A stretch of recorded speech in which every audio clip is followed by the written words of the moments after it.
मधु जी, आप जाने माने निवेशक हैं और बहुत ही लंबी अवधि से इस बाजार में निवेशित हैं। बताइए कहाँ देखते हैं आप बाजार को जाते हुए और क्या ऐसी समस्याएं हैं जो हमारे सामने आ सकती हैं अगले एक आध साल में? शैलेंद्र जी, यहाँ तक का सफर बहुत ही अच्छा रहा। First of all, thank you for the kind invitation and thank you for having me here. मैं यही बोलना चाहूंगा कि यहाँ तक का सफर बहुत अच्छा रहा है और मार्केट हमेशा अनप्रिडिक्टेबल और मिस्टीरियस होते हैं। तो आपने देखा कि जिस दिन लॉकडाउन हुआ उस दिन मुझे इतने सारे फोन आए लॉकडाउन वाले दिन, अरे बाप रे अब क्या होगा, पूरे इंडिया में लॉकडाउन हो गया, इकोनॉमी की ये हालत हो जाएगी, कंपनी की ये हालत हो जाएगी, सब कुछ बंद हो जाएगा। But this is the beauty of markets कि जिस दिन लॉकडाउन हुआ उसी दिन मार्केट का बॉटम बन गया और अब जैसे जैसे लॉकअप खुलते जा रहा है मार्केट कंटिन्यू टू राइज है। मतलब मुझे नहीं लगता है, मैं जिन लोगों से कनेक्शन में हूँ, जिन लोगों को मैं जानता हूँ और सारे लोगों को जानता हूँ, एक भी आदमी प्रेडिक्ट कर पाया कि इस लॉकडाउन, इस कोरोना वायरस के दौरान मार्केट 7,500 वाला 12,000 निफ्टी हो सकता है। तो I think we are in a good wicket. बहुत सारी चीजें एक साथ आ रही है इंडिया के लिए। अगर आप देखिएगा कि लास्ट 5-7 साल में मोदी जी के आने के बाद जितना बैंकिंग सिस्टम का एनपीएल का जितना क्लियरेंस हो गया, बड़े बड़े कॉर्पोरेट जिनको डिफॉल्ट करना था, ओनरशिप चेंज होना था, वो काफी काम हो चुका है। बहुत सारी रिफॉर्म्स जो डीप रूटेड रिफॉर्म थी, चाहे वो अपन जीएसटी की बात करें, चाहे वो अपन बात करें cleansing of the whole system, latest जो रिफॉर्म्स हुई एग्रीकल्चर से रिलेटेड, माइनिंग से रिलेटेड, लेबर से रिलेटेड, सो बहुत सारी चीजें अब इंडिया के लिए एक साथ आ रही है। तो if I take a view for the markets over the next 3 to 5 years, then the sense is very, very positive. And more important than the stock market indices, I would emphasize that, individual companies and individual entrepreneurs will do really well. आपने बिल्कुल सही फरमाया, wicket साफ हो चुका है और एक से एक नए रिफॉर्म्स हो चुके हैं जो हमारे बाजार को और मजबूत करेंगे। राकेश मेहता साहब हमारे साथ जुड़े हुए हैं। राकेश जी एक जानी मानी ब्रोकरेज चलाते हैं, राकेश मेहता सिक्योरिटीज की, और बहुत सारे नए निवेशक राकेश जी इस बाजार में आए हुए हैं। कई हजार लोग आपके यहाँ भी आके डीमैट अकाउंट्स और ट्रेडिंग अकाउंट्स खोल रहे हैं। एक दो राय दीजिए कि इन नए रॉबिनहुड ट्रेडर्स को क्या चीजें बच के चलनी चाहिए और किस चीज से आकर्षित ना होके अपना पैसा ना गंवाएं। I think Madhu ji has rightly said कि बाजार को इंडिविजुअल स्टॉक स्पेसिफिक देखिए, निफ्टी और सेंसेक्स को देखिए, और जो नए इन्वेस्टर आए मेरे ख्याल से record, it is a record that in last 5 months जितने नए अकाउंट्स खुले वो कभी नहीं खुले थे। It's I think it is an achievement. और जो सबसे बड़ी इंपॉर्टेंट चीज है ध्यान देने लायक वो है रूमर्स। जो मार्केट में आज की तारीख में जो सोशल मीडिया प्लेटफॉर्म को जो यूज कर रहे हैं लोग और जो रूमर्स क्रिएट कर रहे हैं, टिप्स दे रहे हैं, एसएमएस भेज रहे हैं, इन्वेस्टरों को उनसे बचना चाहिए, नहीं तो उनकी जो हार्ड एंड मनी है 25,000 50,000 रुपए वो 1 मिनट में साफ हो जाएंगे। क्योंकि ऐसी ऐसी टिप आती है, इतनी अट्रैक्टिव होती है वो, और उसमें कहीं ना कहीं वो फंस जाएंगे। सबसे इंपॉर्टेंट वो, और इतनी इन्फॉर्म्ड न्यूज आजकल अवेलेबल है और इतने कंसल्टेंट्स अवेलेबल है, तो मेरे ख्याल से उनको कंसल्टेंट को कंसल्ट करना चाहिए और इन्फॉर्म न्यूज देनी चाहिए rather than the rumours on all this social media. Sunil Singhania साहब जुड़ चुके हैं। आप दोनों ने एक एम्प्लॉयर शेयर किया बहुत समय तक। सुनील जी स्वागत है आपका। बताइए ऐसे कौन से 2 या 3 चीजें जो पिछले 30 साल में आपके काम आई इस लंबे सफर में, जहां पर अब आप सबसे ऊंचे पायदान पर खड़े हुए हैं? मधु ने काफी चीजें कह दी हैं और फ्रैंकली मैं और मधु साथ में इतने साल काम कर चुके हैं कि अभी विचार, हमारा रहन सहन और हमारे हाव भी मिलने लग गए हैं। I think I spend more time with Madhu than I spend with my wife. But एक चीज जो है ना, एक हमें हरदम ये समझना चाहिए कि कोई भी सक्सेस के लिए टेलविंड होना बहुत जरूरी है। अगर जो बोलते हैं ना, अगर हवा का डायरेक्शन एक तरफ है, हम उसके अगेंस्ट में जाएंगे ना, तो कितना भी जोर लगा दो हम आसानी से आगे नहीं बढ़ पाएंगे। तो ये जो टेलविंड थी, वो जो 25-30 साल में इंडियन इकोनॉमी को जो टेलविंड मिली, उसका बहुत बड़ा फायदा मिला है सब इन्वेस्टरों को। और एटलीस्ट मेरा ये मानना है कि ये टेलविंड है ना, अभी शुरू हुई है, अभी आगे बहुत हमें ये टेलविंड का सहारा मिलने वाला है। आई थिंक इंडियन इकोनॉमी का बहुत बड़ा सहारा है, ग्रोथ बहुत अच्छी लग रही है और नए नए जो सेक्टर्स आ रहे हैं उसका भी हमें फायदा मिलेगा। तो मेरा ये मानना है कि ये apart from hard work, passion, honesty, एक टेलविंड जो है उसका बहुत ही होना जरूरी है for equity investors to be successful. लगभग पिछले 25 साल से तो मैं सुनील जी को देख ही रहा हूँ, बहुत ही मेहनत करते हैं वो रिसर्च करने में और मल्टी बैगर्स ढूंढने में। इस शो का एक और खास अंग ये है कि हम लोग ये ढूंढने की चेष्टा करेंगे कि मल्टी बैगर्स के पीछे क्या साइंस है, क्या वो एक्चुअली साइंस है या आर्ट है, और किस तरीके से आपको रिसर्च करनी चाहिए कि आप शानदार मल्टी बैगर्स अपने पोर्टफोलियोज में जोड़ें। सबसे पहले आपसे शुरू करते हैं मधु जी। आपने अपने फंड मैनेजर के करियर के दौरान बहुत सारे मल्टी बैगर्स चूज किए और आपने जो फंड्स मैनेज किए उन्होंने शानदार रिटर्न दिया। ये बताइए कौन सी 3 ऐसी अहम चीजें हैं जो आप देखते हैं कंपनी में या मैनेजमेंट में या सेक्टर में जो आपको लगे अत्यंत आवश्यक है एक मल्टी बैगर की सोच के लिए? How do you get multi baggers? First of all, let us get that clear. मेरा मल्टी बैगर का दो ही तरीके का से हो सकता है। एक, आप कोई ऐसे स्टॉक में इन्वेस्ट करें, क्योंकि आप जैसे देखा ना, कोई भी कंपनी अगर 15, 20, 25% आरओई कमा रही है तो हम बोलते हैं कि वो बहुत अच्छी कंपनी है, राइट? अगर कंपनी की आरओई 15-20% है तो ऑब्वियसली वो अंडरलाइंग स्टॉक का रिटर्न वो आरओई से ज्यादा तो कंसिस्टेंटली नहीं हो सकता है।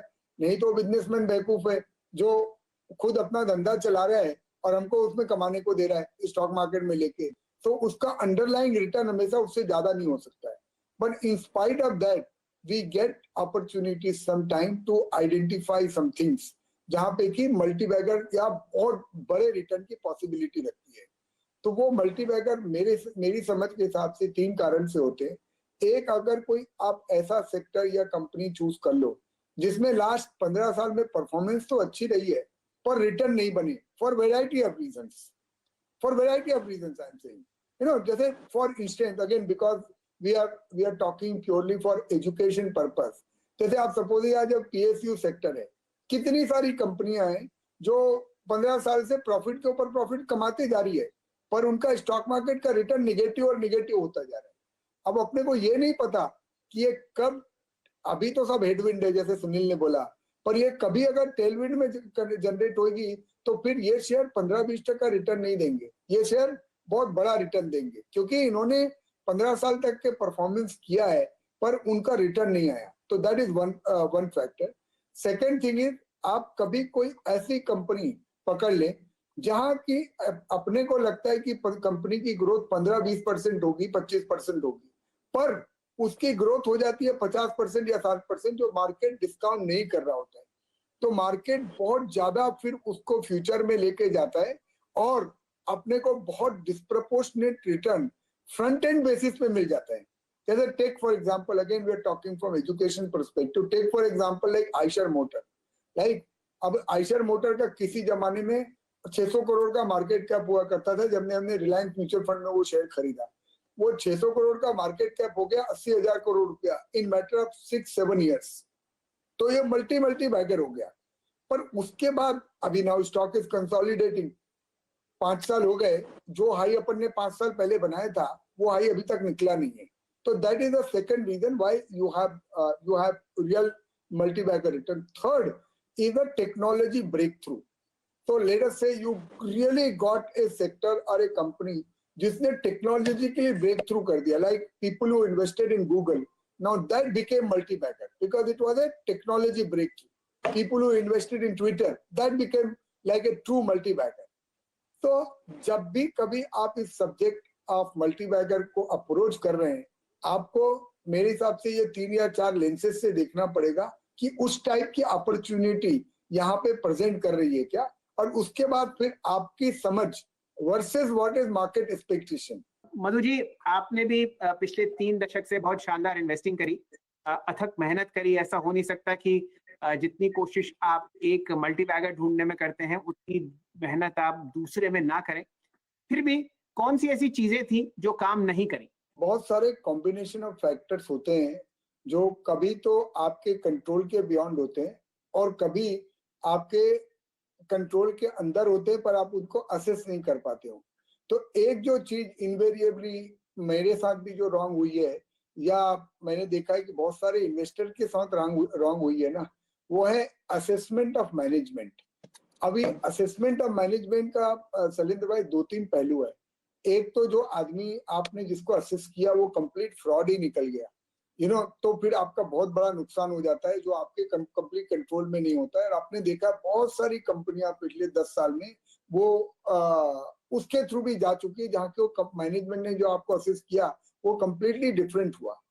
दूसरा है एक मैनेजमेंट जब बहुत ज्यादा सक्सेसफुल हो जाता है और वो फिर कैपिटल एलोकेशन को इतना ज्यादा मिस एलोकेट कर देता है अपने रिसोर्सेस को, चाहे वो मैनेजमेंट का बैंडविड्थ हो और या फिर उनको कैपिटल लगाना हो। तो एक धंधा आपने चालू किया, मैंने आपको एक धंधा लगाने के लिए पैसा दिया, आप जैसे जैसे सक्सेसफुल होते गए आपने 10 और बिजनेस लगा लिए, तो मैनेजमेंट की बैंडविड्थ उतनी ज्यादा बढ़ गई और प्लस आपने कैपिटल एलोकेशन को जो आपको एक काम के लिए मिला था आपको उसने 10 जगह पे लगा दिया।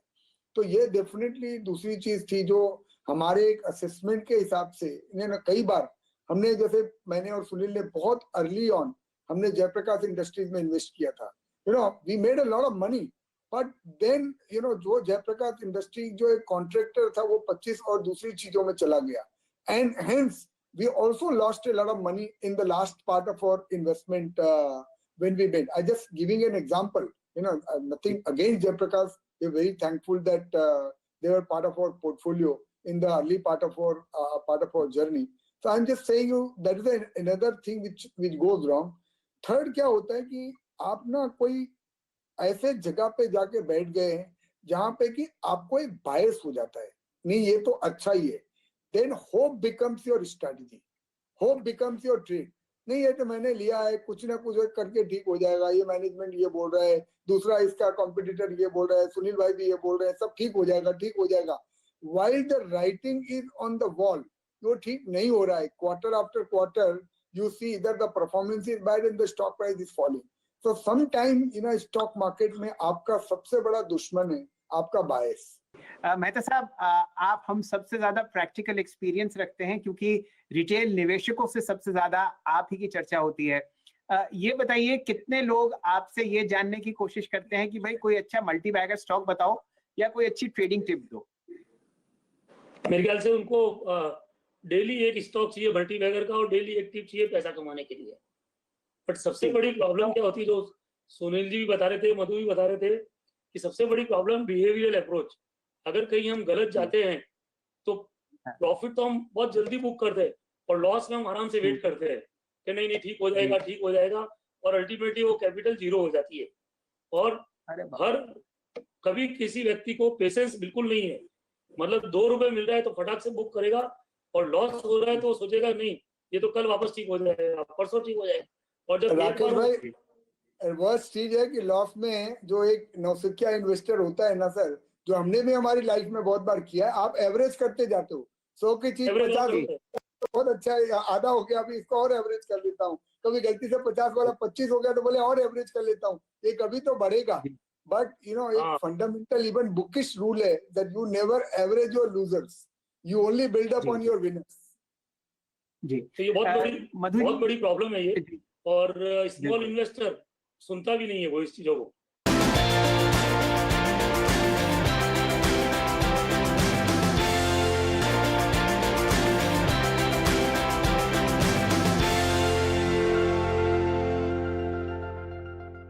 सुनील जी, आपसे वापस जुड़ते हैं। आपने लगभग 400-500 कंपनीज जरूर रिसर्च करी होंगी अपने 30 साल या 35 साल के करियर में।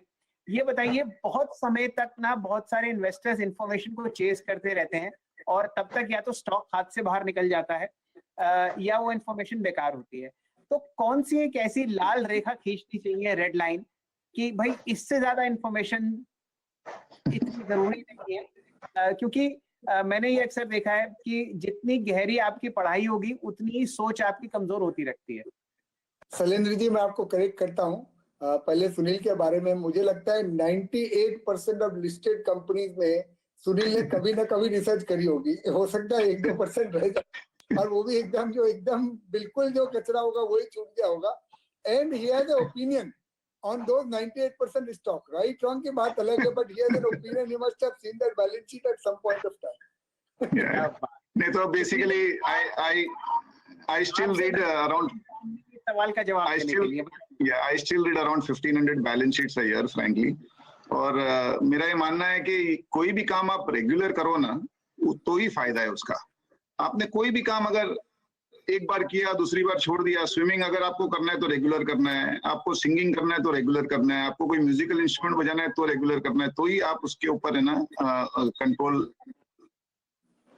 Because I been reading balance sheet for 15-20 years, अब मुझे बैलेंस शीट पढ़ने में 5-10 मिनट ही लगता है, बिकॉज मुझे पता है कौन सी कंपनी में क्या देखना है। जहां तक इंफॉर्मेशन का सवाल है ना, फॉर्चुनेटली और अनफॉर्चुनेटली इंफॉर्मेशन आजकल बहुत आसानी से अवेलेबल है और बहुत ज्यादा अवेलेबल है। अगर आपको यूएस इलेक्शन के बारे में अगर पढ़ना है तो आपको 4 साल पढ़ोगे तब आपको जाके पता चलेगा कि क्या होने वाला, तब तक अगला इलेक्शन आ जाएगा। So I think as an investor there are 2-3 things. One is information is necessary, but analysis of information is also necessary. तो खाली इंफॉर्मेशन जुटाने में कोई फायदा नहीं है, और आजकल फ्रैंकली मैं बताऊं इंफॉर्मेशन है ना कमोडिटी बनते जा रहा है, इतनी वेबसाइट है। I think what is needed is कौन सा इंफॉर्मेशन कहाँ यूज करना, दैट इज मोर इम्पोर्टेंट। और दूसरा है ना, अभी जैसे काफी बार हमको लगता है अरे ये कंपनी का नंबर ये क्वार्टर तो खराब आने वाला है, हम रुके हुए हैं कि खराब क्वार्टर का नंबर आएगा फिर लेंगे, पता चलता है तब तक खराब आता है, तब तक तो भाव 50% बढ़ गया, you know. So I think sometimes this information also is a liability to some extent. जी, आपने 2-3 बातें अपने इतने बेहतरीन जवाब में दी हैं, उनको मैं दोबारा टच करूंगा, लेकिन ये बताइए, ये जो आप 1500 बैलेंस शीट हर साल पढ़ते हैं, उनमें से 10 या 5 कोई ऐसे पॉइंट्स होंगे जो कॉमन है जो आप देखते हैं, वो जरा उनका जिक्र कीजिए, फिर हम जुड़ेंगे मधु जी से। देखिए, कोई इसमें है ना रॉकेट साइंस फ्रैंकली कोई है नहीं, ना ही कोई फॉर्मूला है। तो first is most important, being a CA and being a Marwari, cash flows become very important. तो एक है ना डिफरेंस है प्रॉफिट होना और प्रॉफिट दिखाने में। I think as investor we should be able to distinguish this, कि कंपनी ने प्रॉफिट बनाया है कि दिखाया है, और वो कैश फ्लो से दिखता है। Then there are very small things, you know. I think आजकल जो मैनेजमेंट है, they also spend a lot of time, बहुत वो अपना कष्ट करते हैं, बहुत समझ के बैलेंस शीट बनाते हैं। तो management discussions that become very important. Obviously the finer points जो ऑडिट रिपोर्ट में आती है, अगर क्वालिफिकेशंस है, वो बहुत इंपॉर्टेंट होते हैं। Contingent liabilities are very important आज के जमाने में, क्योंकि आपने ऑफ बैलेंस शीट कर दिया आइटम, और सीए सब ज्यादा करके जो हमारे दर्शक हैं वो at least on the webinar CA हैं, तो वो समझेंगे ऑफ बैलेंस शीट आइटम्स बहुत इंपॉर्टेंट है। But there are some small things, you know. जैसे आई गेट वेरी एक्साइटेड अगर कोई प्रमोटर ने अपनी वाइफ को या बेटियों को डायरेक्टर बना रखा है, क्योंकि अगर नियत खराब होगी तो कभी नहीं करेगा ऐसा। तो you know these are some qualitative points also. But as I said, you know, आप अगर बैलेंस शीट कंटिन्यूस पढ़ते जाओगे ना साल भर साल, तो कुछ ना कुछ आप नया सीखते जाओगे। उसके बाद में भी हम गलती करेंगे, कोई ना कोई प्रमोटर होगा जो हमारे से 100 गुना बुद्धिमान है और वो हमको बेवकूफ बना के जाएगा। तो I think we have to be prepared for that also. बिल्कुल सही फरमाया। अच्छा मधु जी, ये बताइए, सुनील जी ने तो कहा कि वो 1500 बैलेंस शीट साल की पढ़ते हैं, कम से कम इसके 50% तो आप भी पढ़ते होंगे। ये बताइए कौन सी 3 या 4 चीजें अहम है जो आप देखते हैं? ऑनेस्टली मेरा सुनील के साथ बड़ा अच्छा रिश्ता है और एक्सेस है, तो मैं पहले मधु पढ़ाता है, पढ़ता नहीं है। So in a more serious manner, you know, मैं बैलेंस शीट पढ़ता हूँ, जहाँ मुझे बहुत इंटरेस्ट होता है कंपनी में, वो बैलेंस शीट पढ़ता हूँ। पर यू नो मेरे भी कुछ पैरामीटर्स हैं जो मैं देखता हूँ, जो मैंने सीखा है। यू नो टिपिकली मैं आजकल कोई भी कंपनी देखता हूँ शैलेंद्र जी, मेरे को एक 10 साल का एक साथ उसका ट्रैक रिकॉर्ड चाहिए कि 10 साल में वो कंपनी में क्या हुआ है, 10 साल में कितना कैश फ्लो हुआ, 10 साल के अंदर उसने कितना केपेक्स किया, 10 साल के उसने कितना फ्री कैश फ्लो जनरेट किया। क्योंकि अगेन यू नो बहुत सारी जगह पे जहां पे हम मानते हैं कि मैनेजमेंट अच्छा है, पर अगर फ्री कैश जनरेट नहीं कर रहा है तो शेयर होल्डर वैल्यू नहीं बनता है इवेंचुअली, यू नो। तो मैं कुछ चीजें मेरे लिए पेक्यूलियर हो गई अभी। वैसे मैं 20 क्वार्टर 25 क्वार्टर की अर्निंग एक साल देखना चाहता हूँ, ताकि वो एक दो क्वार्टर में कभी अच्छा हो जाए या एक दो क्वार्टर में कभी खराब हो जाए ना, तो उसमें हमारा कोई बायस नहीं होना चाहिए। सुनील जी, वापस आपसे जुड़ते हैं। बहुत सारे रॉबिनहुड ट्रेडर्स हमारे सामने बाजार में जुड़े हैं, लगभग 1.5-2 करोड़ लोग। बताइए उनके लिए आपका क्या रोड मैप है? बहुत लोग बहुत ही मेहनत से कमाया हुआ पैसा लेकर बाजार में आते हैं और पहले ही महीने में वो गलत ट्रेडिंग में उड़ा देते हैं। आपकी राय उनके लिए? देखो, पहली बात तो आपने नाम ही उनको रॉबिनहुड दिया है, तो वो तो एडवेंचर के लिए निकले हैं, इन्वेस्टमेंट के लिए तो निकले नहीं है। वो तो एडवेंचर करने निकले हैं, पिकनिक मनाने निकले हैं। आई थिंक ये जो 25,000, 50,000, 1 लाख रुपया लेके आप ट्रेडिंग करते हो, उसका अल्टीमेट जो कंक्लूजन है ना, वो जीरो ही होने वाला है। और ये बहुत दुख की बात है, बिकॉज क्या होता है ना, जब इतने सारे लोगों को नुकसान होगा तब उनका जो परसेप्शन है इक्विटी मार्केट की तरफ, वो बहुत नेगेटिव हो जाएगा और उनका लाइफ लॉन्ग है ना, एक खटास रह जाएगी मन में, विच विल डिसवेड देम। उनका नुकसान हो जाएगा, वो कभी इन्वेस्ट नहीं कर पाएंगे। कभी जो इंडिया ये 2 ट्रिलियन से 20 ट्रिलियन डॉलर की इकोनॉमी होगी, इतना वेल्थ क्रिएट होगा, वो उसमें भाग नहीं ले पाएंगे। मधु जी, आपके पास कोई रोड मैप या ब्लूप्रिंट होगा जो हमारे ट्रेडर मंडली जो है, जो फिलहाल बाजार में आई हुई है, बहुत ही मेहनत की कमाई लिए हुए, उनका नुकसान ना हो? To be honest with you, I am a very terrible trader. तो मेरे पास कोई मंत्रा नहीं है, मैं ज्यादा अटेम्प्ट भी नहीं करता हूँ ज्यादा ट्रेड करने का। तो मैं उस चीज के ऊपर फोकस करता हूँ जो मुझे आता है, और वो that is little bit of investing. तो बट मैं एक बात आपको बोलना चाहूंगा शैलेंद्र जी, इतनी डिस्कशन हुई है, सी इक्विटी के बारे में एक बात आदमी को जो समझ के रखना है ना, बहुत सारे लोग इक्विटी से घबराते हैं। वो बोलते हैं कि यार ये शेयर बाजार मतलब कभी क्या नुकसान हो जाएगा। And I know so many people who are sticking to still fixed income और real estate in majority of manner for their investment. मेरा 25 साल का ये अनुभव है शैलेंद्र जी, और ये मेरी बात आप ध्यान से सुनिए कि risk is not in investing, risk is in not investing into equities. क्योंकि अगर आपने 4-5% फिक्स्ड इनकम में 15 साल से पैसा रख दिया और इक्विटी मार्केट ने 15% रिटर्न दिया और आपके फिक्स्ड इनकम ने 4% रिटर्न दिया, I don't need to tell you, आप अपॉर्चुनिटी कैलकुलेट करके देख लीजिए कितना करोड़ों अरबों रुपए का आपका नुकसान हो गया by not participating in the market. Second बात ये है कि भाई आप अब जैसे 4 कोऑपरेटिव बैंक इंडिया में फेल हो गए, तो क्या आप अपने तकिए के नीचे पैसा रखना चालू कर दोगे क्या? ये जरूरी थोड़ी है कि 4 कोऑपरेटिव बैंक फेल हो गए तो स्टेट बैंक भी फेल हो जाएगा या HDFC बैंक भी फेल हो जाएगा, ये तो नहीं है। आपने लालच के मारे जाके वो कोऑपरेटिव बैंक में पैसा रखा तो आपको 3% रिटर्न ज्यादा मिल जाए, जब आपको पता है वो रिस्क है। वैसे जब आप स्टॉक मार्केट में आते हैं, आप लालच के मारे आपको लगे कि मेरा पैसा 2 गुना हो जाएगा, 3 गुना हो जाएगा, और जानबूझ के आप जो क्वालिटी कंपनियां नहीं है, जो इंफीरियर क्वालिटी कंपनियां हैं, वहां पे अगर पैसा लगा रहे हैं तो ऑब्वियसली वो पैसे का नुकसान ही होने वाला है। तीसरा, आई एम श्योर, क्योंकि राकेश भैया कई बार हम इंटरेक्ट कर चुके हैं, उन्होंने भी आपको बोला होगा कि उनके पोर्टफोलियो का रिटर्न 15 से 20% है, और he will be very happy if he generated 15-20% return on an annual basis.